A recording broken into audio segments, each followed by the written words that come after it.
Bali dengan julukan Pulau Dewata adalah pulau di Indonesia dengan Pulau Lombok di sebelah barat dan Pulau Jawa di sebelah timur. Dinamakan Pulau Dewata karena berkaitan dengan budaya serta kepercayaan mayoritas Hindu yang mendiami Bali. Bali memiliki budaya yang unik, terutama dalam seni, arsitektur, tradisi agama, dan kehidupan sosial yang sangat dipengaruhi oleh kepercayaan dan praktik agama Hindu Bali. Pulau Bali dengan wilayah pegunungan di sebelah utara dan tengah, serta dataran rendah di sebelah selatan dan barat, Bali juga dikelilingi oleh laut, dengan Laut Bali di sebelah timur dan Laut Jawa di sebelah barat. Sehingga kondisi geografis Bali menjadi salah satu daya tarik wisata bagi wisatawan lokal maupun internasional. Pulau Bali terkenal dengan pantainya seperti Pantai Kuta, Sanur, atau Seminyak, serta dengan aktivitas wisata air seperti selancar atau surfing, menyelam, snorkeling, dan berenang. Ada juga tempat wisata populer seperti Pura Besakih, Tampak Siring, dan Tanah Lot. Bali juga memiliki kuliner yang khas seperti babi guling, ayam betutu, dan sate lilit.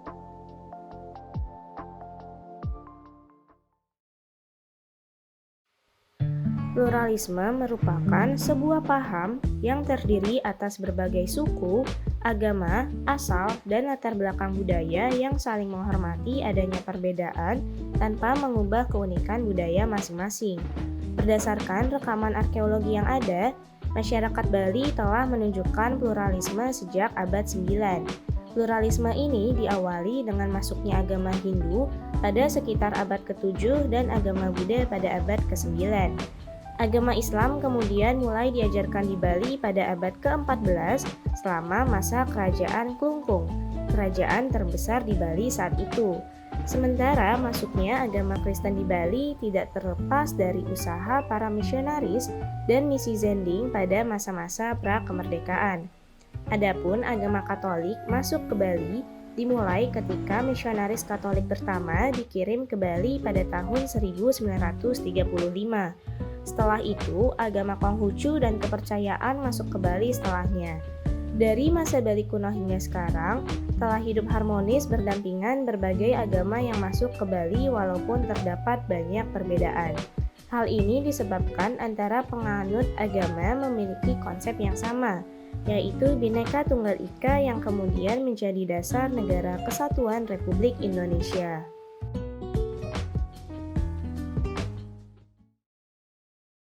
Berbicara mengenai Bali tidak akan terlepas dari keindahan alamnya. Selain itu, Bali juga dikenal dengan corak budaya lokal yang unik dan dikagumi oleh banyak wisatawan, baik wisatawan lokal maupun para turis asing yang datang mengunjungi Bali. Data Kementerian Agama mencatat bahwa 86,91% warga Provinsi Bali menganut agama Hindu. Agama lainnya adalah Islam, Kristen Protestan, Katolik, Buddha, Konghucu, dan kepercayaan lainnya. Melalui hal ini dapat disimpulkan bahwa Hindu adalah mayoritas agama di Bali.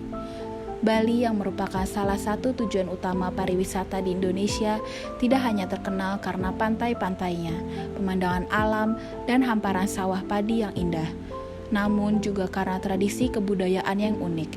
Salah satu tradisinya adalah tradisi agama, seperti tradisi agama di Hindu yang dapat dinikmati melalui seni dan ritualnya.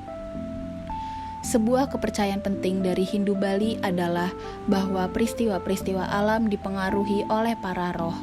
Oleh karena itu, sesajen yang dibuat dari hasil-hasil pertanian dipersembahkan kepada roh. Gunung Agung atau gunung tertinggi di Bali dipercaya sebagai rumah para dewata dan para leluhur orang Bali. Oleh karena itu, gunung ini disebut sebagai Gunung Ibu dan sangat suci bagi orang Bali. Simbol utama agama Hindu Bali adalah swastika atau roda matahari. Bentuknya seperti palang yang miring dengan lengan-lengan di sisi kanan tiap cabang. Simbol swastika juga dikenal secara luas dalam agama-agama di India dan dipercaya bisa membangkitkan sakti atau kekuatan suci pemberdayaan.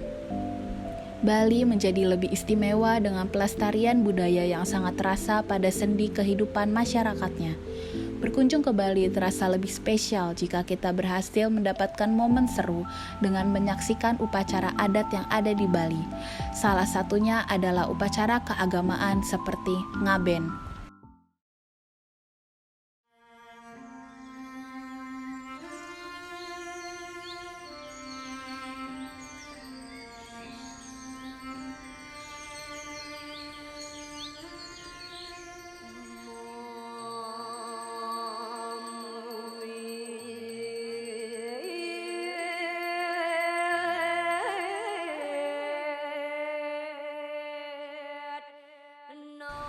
Upacara ngaben merupakan upacara pembakaran jenazah di Bali yang dipercaya oleh masyarakat Hindu Bali sebagai ritual untuk menyempurnakan jenazah kembali ke Sang Pencipta.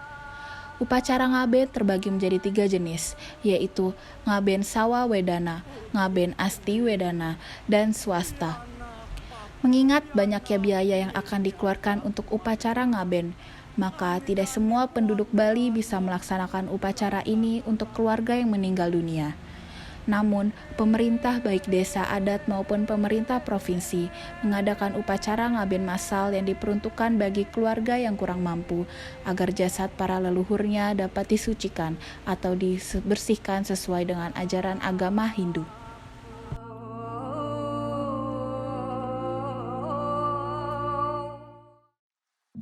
Walaupun Pulau Bali identik dengan Hindu, namun di beberapa tempat ataupun desa dan dusun ada mayoritas penduduknya yang beragama Kristen atau Katolik. Contohnya di Kabupaten Badung, tepatnya di daerah Abian Base, yang dimana di daerah tersebut terdapat gereja Kristen dan Katolik yang sudah cukup tua. Hal ini menunjukkan bahwa di daerah tersebut masyarakatnya telah lama memeluk Kristen atau Katolik. Selain itu terdapat pula di Kabupaten Negara dengan ibu kota Jembrana. Di daerah ini komunitas Kristen berada di desa Blimbing Sari, sedangkan Katolik berada di daerah Palasar. Selain itu pula, di Kampung Gelgel terdapat pula kampung yang dipercaya sebagai kampung Islam tertua di Bali. Dari kampung inilah Islam disebut berkembang di Pulau Dewata. Desa Gelgel terletak di Kabupaten Klungklung, sekitar 60 km arah timur Denpasar. Masjid Nurul Huda yang ada di kampung ini menjadi salah satu saksi bisu datangnya Islam di Bali. Salah satu keunikan kampung Gelgel adalah terdapat aturan bahwa kepala desa hanya boleh dijabat oleh orang yang beragama Islam. Melalui informasi tersebut, maka dapat dikatakan bahwa Bali merupakan satu dari sekian banyak pulau indah di Indonesia yang tidak hanya kaya akan pemandangannya, tetapi juga dikenal dengan keindahan keberagamannya. Hindu merupakan agama yang mendominasi di Bali.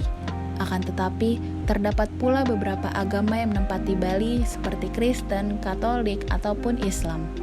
Keberagaman inilah yang menjadikan Bali lebih menarik lagi, ditambah toleransi antar umat beragama yang besar, sehingga menjadikan Bali sebagai daerah dengan keharmonisan yang tinggi.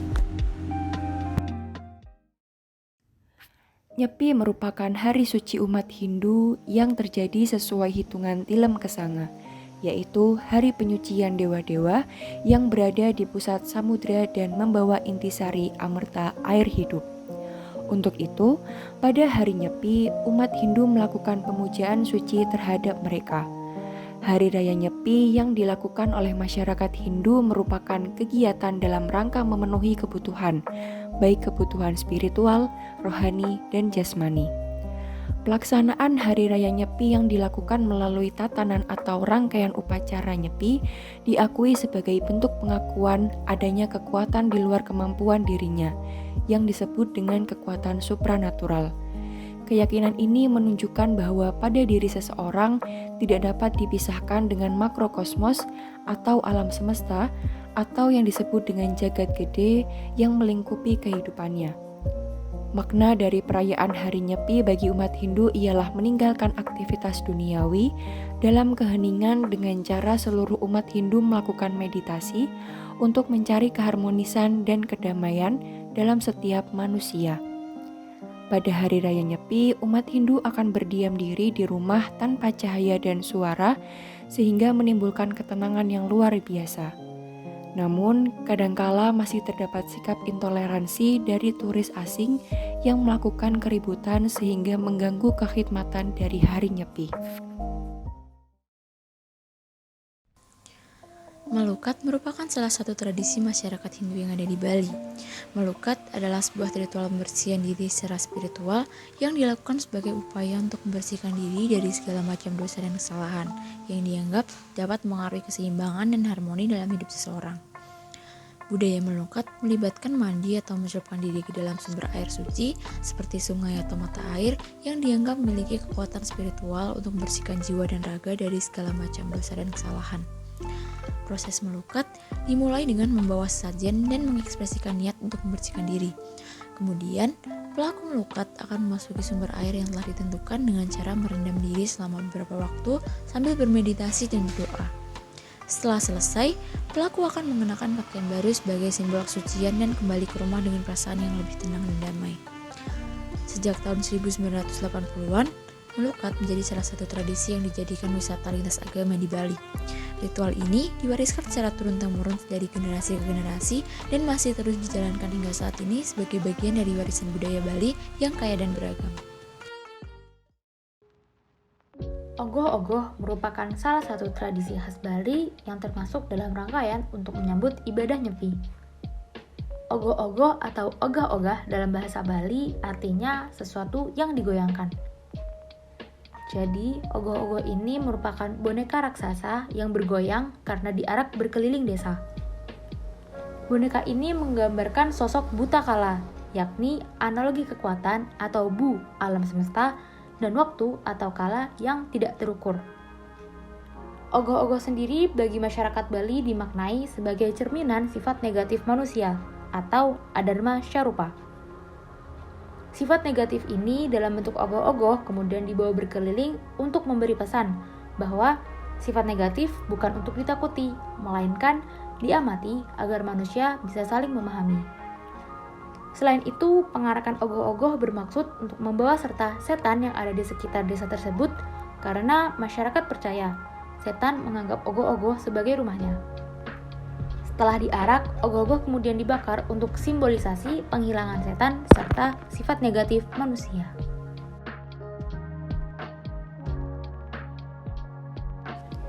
Dengan demikian, dari penjelasan sebelumnya, mulai dari pluralisme agama yang terdapat di Bali, asal-usulnya serta tradisi-tradisi yang menjadi ajang kebersamaan, maka diketahui bahwa pluralisme di Bali sudah berjalan dengan sangat baik. Namun, tetap saja terdapat beberapa permasalahan yang dapat kita temui, dan umumnya permasalahan tersebut disebabkan oleh warga negara asing, bukan dari warga lokal. Salah satu contohnya yaitu masih saja ditemukan warga negara asing menduduki tempat-tempat suci. Tidak hanya itu, bahkan sering ditemukan mereka menggunakan alas kaki di tempat-tempat suci yang dimana sudah tertulis bahwa hal tersebut dilarang dilakukan. Yang lebih parahnya yaitu ketika dilaksanakan Hari Raya Nyepi, masih saja warga negara asing ditemukan melakukan kegiatan. Dengan begitu, bisa dikatakan bahwa rasa hormat mereka terhadap tradisi yang ada di Bali masih kurang. Permasalahan-permasalahan tersebut umumnya disebabkan karena kurangnya pendampingan atau informasi kepada mereka dari warga lokal.